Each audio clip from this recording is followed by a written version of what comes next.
Kalau Jibril nan berdoa otomatis bapak ibu bakal baanyo doa aku mangkabur. Doa Jibril tentang silaturahmi ko. Kecek Jibril. Ya Allah, jangan diterima puasa aku puasa.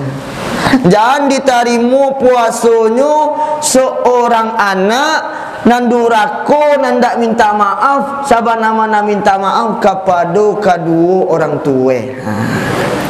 Dalam agama mengecekkan caliatlah seorang bapa, walaupun seorang bapa tu nan bakar rajun ndak nampak ni kasih sayangnya kawak nampak dusi ke laki-laki kan nak nak nampak ni dah. Dan abak aku ndak pandai menampakkan kasih sayang kanak dah. Apa aku bu ndak pandai menampakkan kasih sayang dan apa aku tahu dia cara yang mencari pitih. Walaupun tak dicalian di apa awak, dia di suami awak kasih sayang atau di orang tua awak kasih sayang, tapi awak tahu lelah letih dia bekerja siang pagi petang dia mencari uang banting tulang demi apa? Demi sang anak. Bagaimana seorang anak itu bisa sukses, bagaimana seorang anak itu bisa menjadi seseorang yang luar biasa, berguna buat bangsa dan agamanya. Tapi sayang beribu kali sayang, sang anak tidak paham bagaimana deritanya seorang bapa. Andaikan seorang anak tahu dengan penderitanya seorang bapa, pasti dia akan menangis dan selalu meminta maaf kepada seorang bapa. Begitu cintanya seorang ayah kepada seorang anaknya. Lihat Kan'an, anak Nabi Nuh alaihissalam. Sayang Nabi Nuh alaihissalam kepada seorang anaknya. Masih nyo keceng kana nak naiklah te kapal ko anak kecil anak nampak lawan ko. Abak ko teya. Tapi ingat nak balabi batarati orang lama mengecek ketimbang waang orang baru. Dan bah tahu jo tarati adab ko yang paling diutamakan dia abak dan nak bukan ilmu wang santiang ngamadit santiang mang berceramah, bukan nak. Tinggi pangkeang ndak. Banyak arah tuang bukan itu nak dan minta nak. Tapi cubalah menghormati dan menghargai dan sebagai bang. Tapi banyak dari kini kok anak duraka kepada abak wajar. Karena abak sendiri tidak mengajarkan tentang sistem keagamaan dan adat Minangkabau. Kini adat Minangkabau kalau mulai hilang. Sia di rumah tangga nama jan adat Minangkabau tak ada. Sia di rumah tangga nama mana majan agama tak ada. Kalau orang dulu alun balampu saji ke masih berpalupuh aja dulu wak duduk le. Masih palupuh mengaji tu masih damat lampu stroken. Bapompa lampu stroken dia tak kena. Bapompa pai awak dari siko kau misalnya dulu tu pakai colok bagi bambu, kau tidak pakai colok daun karisi batang karambia. Sama nai Pak Ibu, cubalah awak ingat-ingat sakayo-kayonya awak abak awak paling kayu. Tagak rumah deh, sekolah anak deh. Inyo semah S1 sen tak dah dah. Manga S1 SMA sen nak sampai dah. Sampai SD ado ndak sampai SD sekolah. Tapi bisa tagak anak menjadi seorang polisi. Bisa tagak anak menjadi seorang TNI. Abak itu mana abak orang dulu Atu berang lu awak kini kabak awak tu berarti ndak batarati awak tu. Yang kedua mandi lah. Awak mencalik mandi dalam agama nang kecil Allah. Nang kecil Nabi babunyi Pak Ibu hormatilah kedua orang tuamu. Kalau pengen menghormati, hormatilah ibumu. Ibumu berabak bara sayangnya tua. Kalau awak tahu bah caranya padi beliau mengandung 9 bulan mengandung pak cuba masukkan bola ke dalam pari kalian yang ketek-ketek kau masukin bola gadang tu bola gadang tu dia lagi semen. Bawalah bola gadang tu ke mahkamah selama 9 bulan. Kau nak latih deh, betul tak bu? Pinggang sakit. Tapi orang kini dia tak tahu jo sikap tarati makanya santai saja nyo manjawek kecik emak Coba lihat maling kundang pak. Walaupun cerita dongeng kecil orang tapi itu bisa menjadi nyata dia pak. Banyak anak terjadi. Ya kan? Banyak. Makanya jangan awak berang ke mandi awak. Adon media patang kau mau si mandi dalam rumah padusi tu Ada dalam media menalantarkan abak Nyuk kurung abak dalam rumah tu, dalam pondok nyubik cik pondok nyuk kurung nyuk tagan nyuk basi tu tangan tu. Depan jaru abak nak budak utak anak gini. Lai tahu baju nak nambo pakai ko bu ko dak mak bo ke mawarasi Kini sedek bini ko. Kok dulu baju Sarawak kolor awak aku mau kaji amak awak. Dan marasolo kini awak jadi orang hebat lain. Jangan marasolo kini awak menjadi seorang gadis yang luar biasa, menjadi lebih ni orang awak maraso hebat, jangan. Maraso jadi laki orang, jangan. Karena apa? Kehebatan awak tu dari amak awak. Kalau bisa malam kini menangis awak gini gomah kalau menganau tuang badan ke badan diri amak awak deh mak kok nyampang amak masjid dan sujud dan jilid ke amak dia gini. Model itu awak menangis sebenarnya. Bagus itu. Karena awak tahu dan sadar takkah bisa awak modeko tanpa emak. Dulu abak awak pernah jadi awak lah. Dan kini awak menjadi seorang abak. Fikir-fikir. Ibu model tu dulu emak awak yo menjadi seorang ibu. Sekarang awak menjadi seorang ibu. Nah kini bertanya awak acar anak awak minta maaf ke awak.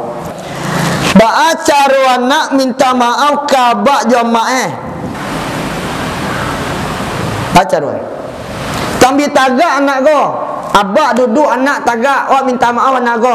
Bak, maaf bah orang boso, taratik kurang. Tak sopan ni ke mak tak sopan ni ke abak. Abak duduk anaknya tagak.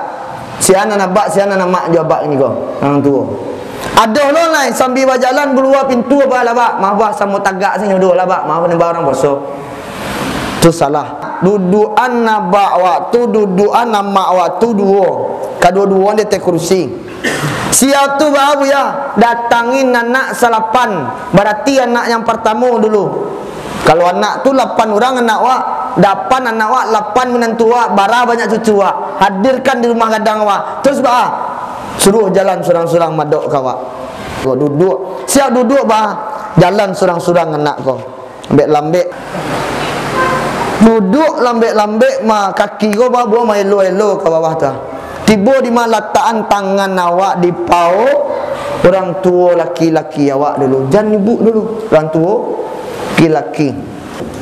Siap tu sampaian ke beliau, bak lah lamo idik bak kini baru den taraso Allah bak punyolo den anak lah baru rumah tanggo den bak deh baru pak dia raso yo idik baik so ikut pak kadang mawan den bana dan nyoba lai ada mode tu tangi anak wak petang bak pokok yo ada petang mode tu cara minta maaf anak wak tu yo ikut orang gaya siap buya lah dibawa ni mah sujud ke kaki beliau. Layadoh di antara awak sujud ke kaki mandi awak. Bukan tak percaya pak cubalah. Duduan mandi pak, duduan mak abak pak. Dubu lah ibu duduk tu manangi, ibu minta katuan kanan dosa ibu kon dak maratok-ratok di kaki mandi awak. Kon dak tabuka tabir nantang tutup iko sebenarnya. Sampaian ke bawah, ka sampai lo ke mandi awak. Oma coiko wana indui di badan diri kami nan padu sinde mae dosa la banyak coiko ne ada itu raso di badan ko pama coiko mak idiknya menjadi mande kadang lai awak di dangan anak kadang lain dak rantang-rantang di atas rumah dewa ibu hati itu baru ibu mengetahui mode itu caranya lah anak lah selesai minta maaf sarodek kini nana awak awak dulu ya baru kami ya, kami kan amak je abak Betul. Emang apa kau anak abak langsung nak menjadi anak orang pak? Awak kau anak orang jo. Jangan kau sangko punya anak langsung kecian. Wang tak batal hati mak kau bisa-bisa baru bang. Dan anak tetap melawan. Tapi kecian. Ustaz kepala anakmu bacakan kalimat Qul huwallahu ahad 3 kali tiupan kata kepala anak awak. Awak ni sana jelah. Susah lah. Doa nak ada dah nah. Doa ayolah dah mati mau betul ni. Mati yang ada untung capek tak mau kadan mas. Aduh lo mande nak namu maafan anak. Aduh. Sampai bakal dan haram dia punya anak jo. Aduh lo haram jo anak awak. Yang paling tak boleh pak ibu dan mengecek sekali pak picik anak tu anak anjing. Berarti nak tukang picik sia. Ya. Lah, kan tahu tak dia. Batampa anak tu pak awak dia emosi. Oh anak baru amat sia. Nama nampak sia abak sia. Kan dah tahu tak. Secara awak sendiri al-kalamu bidoa kata-kata awak doa jangan sekali-kali awak mau ucap-ucap nenek pak ibu jangan salah awak di badan diri ustaz. Tinggallah itu. Mama nau ya. Payah orang-orang merindukan punya anak nainyo mendoakan anak capek. Orang yang tak punya anak berdoa siang malam ya Rabb titipkan aku walidin salihah. Mintanya titipan awak lah punya anak suruh anak capek mati. Itu salah. Nanawak pun kini kau salah awak di ma. Kecil Allah kalau engkau memang benar-benar menjaga silaturahmi kepada kedua orang tuamu. Cocalik bulan bara ibu pai ke kuburan mak japak batang. Bulan bara. Satu hari masuk Ramadan. Nampak yang sadisnya sampai lupa lah je kuburan mak Iko kuburan maknya bau cucu kau. Cucunya bau, menantunya bau. Kuburan tu. Pai marsin kuburan. Kuburan nenek kau tu disiko batang nenek kalian di bawah kaki seti kau tak salah. Tapi nyoba damping-damping je sepi kuburan ni kau. Tak tahu dia nama kuburan mak. Atu marasolo inyo sebagai seorang anak yang soleh dan soleh sedang kuburan abak saya lepas ya. Ada kuburan nang kepenan sadis saya kuburan mak saya turuinya kuburan abak di Padang tak pernah turui dah. Kau bawa buka ni pak. Jadi pak kalau ada dari Padang, dari Pasaman, dari Maah, jangan naruh lo pak kan dicalik dan nak cucu pak dia nak pak lain. Yang dicalik saya kuburan mak saya. Kuburan pak jarang kan dicalik. Dia layu punya mak. Kami kau kan tak ada untung dia awak seorang. Kau je jaleh pak buka kulit tapak isi. Maka sabar lu nampak mati sampai ke bini pak. Dan kau mati pia tolong kau calik kuburan dan jud. Ya Allah, jangan kau terima puasanya seorang isteri nan nindak awak tahu kadang-kadang ada ibu yang mengecek laki dan tu kurang ajar. Bu, seorang suami tidak pernah kurang ajar. Kenapa suami bisa kurang ajar? Karena mungkin dari kata awak. Kenapa suami bisa marah kepada ibu? Karena mencari tampang ibu berang tu kami cameh. Kalau ibu senyum dia rasanya dunia aku mabuan dia berbunga-bunga hati kami. Tapi ketika ibu berubah sadang berang bantu setan ibu serius. Rasakah kami kuih tu meja ibu serius. Iya mak aku cuak aku buka isi tapak kulit saya. Ini tak itu dalih semua. Maka buah kadang-kadang talak buah keluar ibu bahagia hati ibu kalau kami talak rasanya. Rasul aku pak ko ado bini minta bacarai kapak kecen jan namu dicarayan. Cara nenda? Ndak. Pokok cara nenda. Awak sudah pikiran pak. Ambo jujur pak cua awak sudah pikiran. Ba ko pikiran managat rumah sia. Awak ko aja sampai bodoh pak encung. Awak nagat rumahnya sampai batingkek, sampai balampu, bolonteng rancak, bahasa rancak awak nagan ko. Pas baca kak nyo minta carai, wak carai nyo yang keluar di rumah tu ndak inyo. Awak. Maka ambo buang jujur alhamdulillah sampai gini lain masih dijago oleh Allah. Kok nyampang bisa minta bini mo gua. Carai boda cak ndak. Pokok carai di ndak ke cuma. Manga dia sayang, dah saya tak jatuh saya kan. Ndak pokok ndak den carai. Kalau mau carai mau keluar dari rumah membawa hitam bo. Bodoh mo, ambo lah panik-panik menegar rumah terus ambo tu keluar dari rumah. Oh ndak dah. Lu cadik pak. Gading Minang kau paling cadik. Nampak dia pak senyum itu pak. Dah. Galak itu nampak. Nampak dia macam ya. Masih banyak nak lagi kerja kali buih kalau mangan dia. Suami nak rancak masih banyak nampak di luar lagi kerja. Jadi pak ibu, jangan awak di dalam berumah tangga itu merasa suami awak salah awak tuntik ke suami saja. Karena suami awak kau nak malaikat. Ingat ketika engkau berjumpa dengan dirinya, engkau nol, dia nol. Ngek, awak kau sama-sama ndak adoh dulu. Kini kau sajaklah berkeluarga, ibu jadi PNS, laki ibu masih orang biasa tu berkecanda. Wah, pun masih tak tolong nak pek dah. Jangan bu, jangan dosa dia bu. Bayang dia bu dah. Jangan. Kau lagi basuruh lo laki kau kena mantang ibu mengecekan. Dah, dia nak sibuk dah. Ndak, balik minyak kelapa cak dah. Kurang ajar. Waduh terkait tu jangan. Mana bapak? Bukan bapak. Ikut sunnah Nabi, batu sunnah Nabi, tetapi secara wadai berbeda. Lo calik dia orang rami berbeda, mabuk gandang bunyi mabuk. Kenapa suami dan isteri dijatuhkan oleh Allah lewat pernikahan? Supaya mereka bisa memahami arti dari cinta dari Allah Subhanahu wa ta'ala. Andaikan seorang suami dan seorang istri tidak pernah bertemu, maka tidak akan berjumpalah kasih dan sayang dari Allah, dari Allah itu. Maka menikah itu cuma satu, bu. Menikah itu adalah menggapai cinta dan kasih sayang Allah. Andaikan kasih sayang Allah itu sudah kita dapatkan, bagaimanapun caranya bu, rezeki kita itu sudah ada Allah yang ngatur. Pertengkaran rumah tangga, perceraian yang terjadi lebih besar di Sumatera Barat terjadi oleh siapa? Ekonomi. Amak wak dulu Karajua nyencu sawah, tapi nak pernah batangkai dah. Iko baru awak di zaman 2022 ndak bapiti dah, langsung hebat awak mengecekkan laki awak. Dan menyasar laki juang. Alah tu. Ndak takana ketika dulu kacang abu ibu makan. Ndak takana dulu ibu di panti muara ku duduk-duduk japak dulu. Karena nostalgia itu. Dan karena ketika kini karena dulu kalau laki ni ibu mengatakan minta cerai atau mengatakan permasalahan dengan seorang bapak, karena dulu mengapa pilih kami.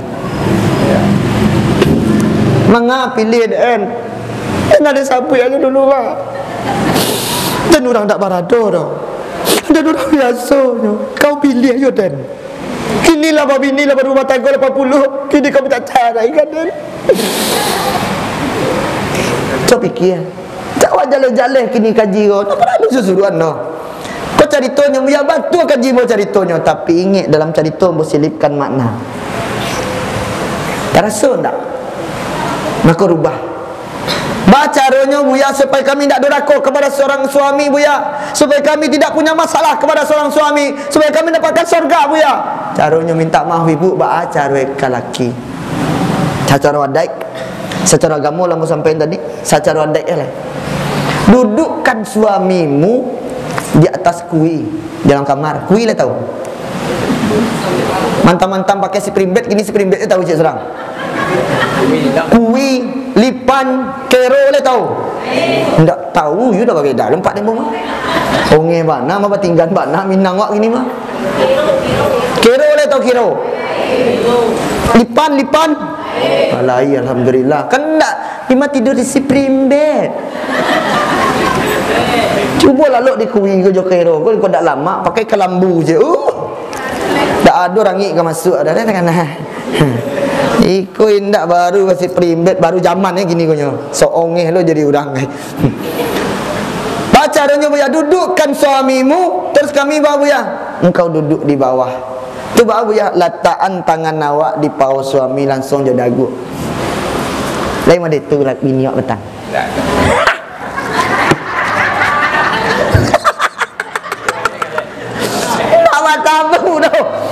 Kadang mah nyuancam lo bin laki dah orang apa so cuma terang ada tu malu dan selama kau mencari udah nak kau masaji terang ada tu waso besok kau masaji dan nak waso lo dah apa dia nak tak mau kata mancam kalau minta maaf jangan mancam laki lo. Awak kan dek baga awak baik ke laki. Kadang mangkek kata baju laki bentuk walaupun tak pernah mangkek bentuk, tapi lah mangkek kalau baju terang ada. Nama anak laki, nama lah bini gini. Itu nampak payah mencari dunia kini pak. Tapi mau yakin lah. Risiko tak ada. Paling cecik tu paling banyak lain lah itu. Siap tutup caranya buya secara agdanya. Manangi ibu japak. dah maafkan hadiah dakan luang kok nyampang talindo deka naik talantuang deka turun tajawe katu udah mamburan sang udah di hati udah berang udah dek muncung hati dai awati dai mode itu le menangis bini pak minta maaf ke pak tang.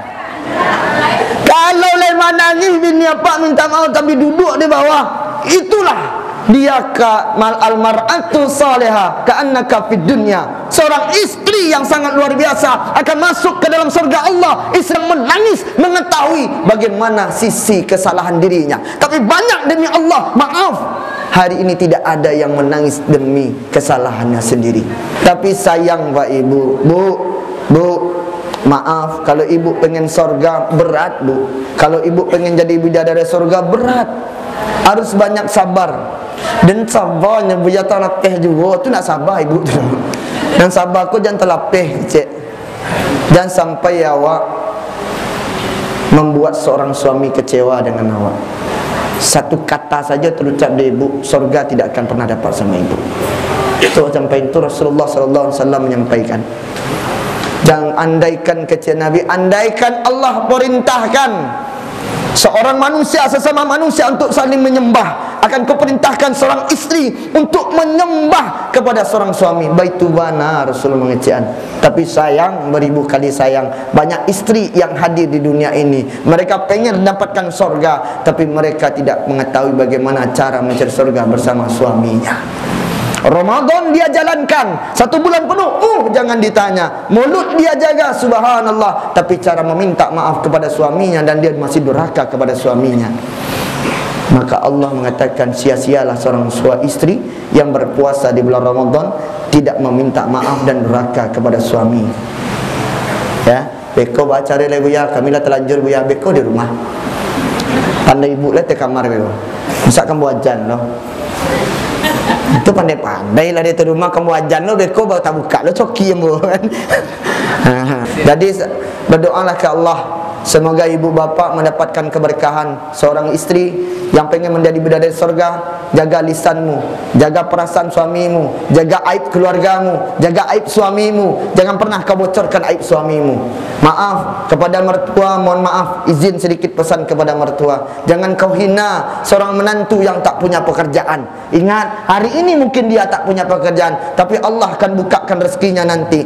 Lihat, kenapa menantu tidak mau dekat dengan engkau? Karena engkau sebagai seorang mertua selalu nyinyir kepada dirinya, selalu saja mengikut campur urusan rumah tangganya. Maka kita tidak boleh Pak, tidak boleh Pak Ibu, biarkan dia sama anak dan suami dan istrinya, jangan kita ikut campur. Kalaupun ada persoalan dan permasalahan, maka katakan kepada dirinya, wahai menantuku, itu urusanmu. Kalau engkau pengen tahu bagaimana urusan berumah tangga, sujudlah kepada Allah, ambillah uduk, bacalah kalam Allah, maka berkahlah bagi engkau. Maka rumah tangga yang lebih baik, kata Rasulullah, yang mengisi dalam rumah tangganya kegiatan-kegiatan Islami, baca Al-Quran, salawatan, berzikir, menjalin silaturahmi, saling tersenyum, saling memberikan kebahagiaan. Marah seorang istri, suami yang menghibur. Marah seorang suami, maka istri yang menghibur. Itulah cara rumah tangga yang sebenar-benarnya.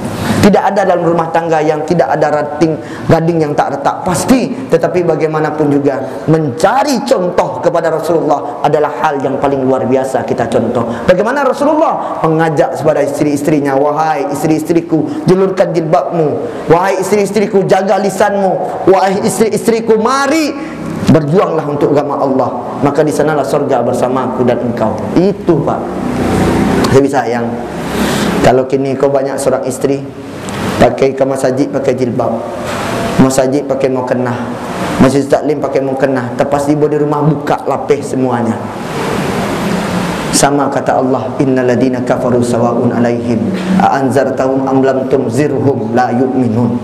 Dinasihati tak dinasihatin sama saja, mereka tidak akan mau mendengarkan. Kenapa? Mereka itu sudah ingkar dalam hatinya kepada Allah. Seberapapun seorang suami menasihati, wahai istriku, jaga mulutmu, jangan kau katakan permasalahanmu dengan orang lain. Tapi sayang, tidak ada yang mau mendengarkan itu sebagai seorang istri. Paham Bu? Paham? Maka jagalah suamimu. Suruh, ingatin, Ingatin suamimu tentang sholat, ingatin suamimu tentang Al-Quran, ingatin suami tentang orang tuanya. Datanglah ke ibumu dah. Lihat ibu sekarang, lihat keluargamu di sana. Jangan kau larang-larang dirinya untuk berangkat ke rumah orang tuanya. Itulah seorang istri yang sangat luar biasa. Mulai hari ini bersyukurlah engkau mendapatkan seorang suami yang masih setia pada dirimu. Walaupun engkau masih marah dan benci kepada suami, tapi ingat, bersyukurlah engkau banyak orang yang ditinggalkan suaminya 1 bulan, 2 bulan, 1 tahun, 4 tahun juga berangkat. Tapi alhamdulillah sampai hari ini engkau masih bersama dengan suamimu, masih engkau dijaganya. Walaupun engkau benci dengan dirinya, walaupun kata-katamu kasar kepada suamimu, tapi lihat ibu, dia masih setia kepada engkau. Bersyukurlah. Bersyukurlah engkau mendapatkan seorang suami yang menjaga martabat dirimu dan keluargamu. Subhanallah. Yang terakhir, ya Allah, jangan kau terima puasanya seorang tetangga sesama tetangga. Di bulan Syawal ini jangan kau terima puasanya seorang tetangga sesama tetangga, seorang muslim sama muslim, ya, sahabat sama sahabat, keluarga dengan famili yang tidak minta maaf dan masih dalam kondisi memutus silaturahmi. Amin kata Nabi. Lihat, Rasulullah menyanjurkan kita untuk menjalin silaturahmi.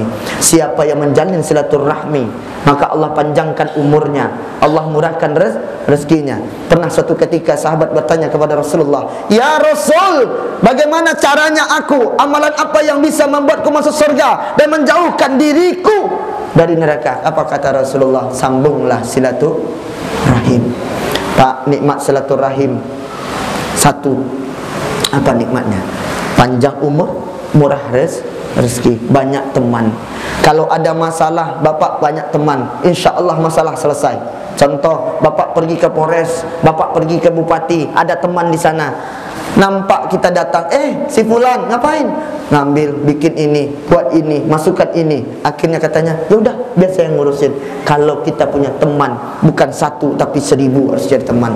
Musuh jangan dicari, teman harus kita cari. Ini yang perlu, Pak. Sekarang lebih banyak orang mencari musuh dari ketimbang mencari teman. Apalagi musuh sesama orang tua, apalagi musuh sesama suami, apalagi musuh sesama tetangga. Lihat, karena tetanggalah kita bisa hadir bersama. Karena tetanggalah kita bisa tahu bagaimana cara bermasyarakat. Karena tetanggalah kita bisa mengerti bagaimana sistem sebenarnya untuk membuat sebuah keharmonisan di dalam kehidupan sehari-hari. Tetangga yang ngajarin. Ada tetangga yang cuek, ada tetangga yang tak mau tahu saja tentang kehidupan kita. Tidak masalah, karena kita ada Allah Subhanahu wa ta'ala. Tetapi ingat, tetaplah saling sapa menyapa dengan tetangga. Ini tidak, mohon maaf, pengen panjang umur. Maksud pengen panjang umur itu bukan umur kita yang panjang, bukan, Pak. Dalam hadis, penerangan hadis itu bukan umur yang panjang. Maksudnya apa? Ketika sampai meninggal dan mati pun kita, umur kita masih panjang diingat oleh orang. Si fulan pernah ngingatin saya tentang sholat. Si fulan pernah ngingatin saya tentang kebaikan. Si fulan pernah mengingatkan saya tentang hal-hal keburukan agar saya tidak berbuat maksiat. Maka oleh sebab itu, sesama tetangga, tolong salinglah memahami. Maka Rasulullah menganjurkan, kalau engkau membuat sebuah kuah, sup, banyakkan kuahnya, kasihlah tetanggamu. Maksudnya apa? Kalau engkau punya sesuatu yang berlebih di rumahmu, tetanggamu tidak ada di sampingmu, kanan dan kiri dan depanmu, maka kasihkan, tanya, ala masak, ala buko. Kadang mereka buka dengan air putih, kadang dia makan cuma dengan cabai, sedangkan kita makan dengan enak. Hidup ini berbagi, Pak. Tidak boleh hidup sendiri di dunia ini. Ingat itu, Pak. Terakhir, makanya kalau ada sanak samudun sanak, saudara sama saudara hari ini pun harus, jangan ada dendam di antara kita. Jangan putus silaturahmi sama saudara kita. Kan ada juga orang mengecil, ada narang kakau dan sanak, mulai dari kini kau sampai mati kapi ada. Subhanallah. Jangan, na'udzubillah, summa na'udzubillah, jangan. Mulai hari ini jangan kata-katakan itu. Lihat, dun sanak yang pernah kau benci, saudara yang pernah kau benci, ketika kau wafat nanti, lihat nanti, dia yang ngapanin, dia yang mandiin, dia yang ngapanin, dia yang sholatin, dia yang ngantarin ke kubur, dia yang doain dirimu, padahal dia yang kau benci. Belum tentu orang yang di Sago sana datang ke sini duluan menyenguk kematianmu. Belum. Tapi dia yang ada di dekatmu, saudara-saudaramu. Jangan pernah kau caci saudaramu, semiskin-miskin saudaramu, sehina-hina saudaramu. Jangan pernah kau benci. Kalau sudah kau benci, berarti setidaknya diri kita Bapak Ibu sudah merasa lebih sombong. Lihat, kalau mau ingin sombong, lihat Qarun. Qarun orang kaya paling sombong. Kalau pengen sombong dari jabatan, lihat Firaun, luar biasa jabatannya, tak ada yang nandingin. Itu siapa yang paling sombong? Al-malabisu kabiru minallah. Baju sombong cuma milik Allah. Maka jangan pernah putuskan silaturahmi, ya. Jangan putuskan silaturahmi. Bersilaturahmilah dengan siapa? Pertama kata Allah dalam surah Al-Araf itu, silaturahmi yang dianjurkan kepada kedua orang tuamu, familimu, baru tetanggamu, baru orang di luar tempatmu. 4, keluarga kita siapa? Ibu dan ayah. Jangan putus silaturahmimu. Kedua, familimu, keluargamu yang terdekat dengan engkau. Ketiga adalah tetangga. Keempat, baru orang di luarmu. Kalau sudah ini kita lakukan Bapak Ibu, demi Allah, demi Rasulullah, tidak ada kebencian di antara kita. Tidak akan ada lagi awak merasa awakku paling hebat, Zarmun kau tak hebat juga, ambo tak percaya hebat. Saya bisa seperti ini karena bantuan orang. Ibu bapak harus ingat, ibu bapak bisa seperti ini kenapa? Karena dibantu oleh orang lain. Ingat itu. Kalau merasa kita tidak butuh tetangga, tak butuh saudara, tak butuh famili, tak butuh kedua orang tua, ingat hidup ini dibantu orang. Dari lahir dibantu sama bidan, sabda besar dibantu juga sama mertua. Lihat mertuamu yang nyuciin popok anakmu dulu, mertuamu yang nyuciin bajunya, maka jangan kau marah kepada mertuamu. Kadang hari ini kan masih banyak yang marah sama mertuanya, banyak menceritakan aib mertuanya kepada orang lain. Nauzubillah, jangan. Tidak ada manfaat. Apa manfaatnya engkau bilang-bilang sama orang? Apa untungnya? Tidak ada untung kita menceritakan keburukan-keburukan orang. Tapi yang beruntung itu siapa? Orang menjaga lisannya. Yang beruntung itu siapa? Orang menjaga hatinya. Yang beruntung itu siapa? Orang yang menjaga ibadahnya dan keluarganya. Ku anfusakum wa ahlikum nar. Ini yang sebenarnya. Dirinya tak terjaga, bagaimana mungkin bisa menjaga keluarga dan kaumnya? Harus Pak. Maka mohon maaf, mulai hari ini hindarkan sifat itu. Hindarkan sifat-sifat yang tidak diinginkan. Semoga Allah Subhanahu wa taala mengampuni dosa kita. Kami ini mungkin sudah banyak, sudah berlumur dosa. Kami minta sama Engkau di malam ini, terima salat kami, terima zakat kami, terima jugalah baca Quran kami, terimalah selawat kami dan zikir kami ya Rabb. Kami tahu dan sadar sebentar lagi kami akan pergi dari dunia ini. Maut sedang mengintai kami ya Rabb. Kami mohon matikan kami dalam keadaan husnul khatimah yang beriman kepada Engkau. Itu yang kita minta sama Allah. Jangan minta harta. Harta akan dikasih sama Allah, tapi mintalah yang cukup untuk kita dunia dan akhirat. Harta pasti akan mengikut, InsyaAllah. Mungkin Bapak Ibu malam ini itulah 3 hal yang perlu kita sampaikan. Semoga bermanfaat. Mohon maaf apabila saya banyak salah dalam penyampaian tadi. Semoga bermanfaat. Akhirul kalam, wallahu muwaffiq ila aqwamit thoriq. Assalamualaikum warahmatullahi wabarakatuh.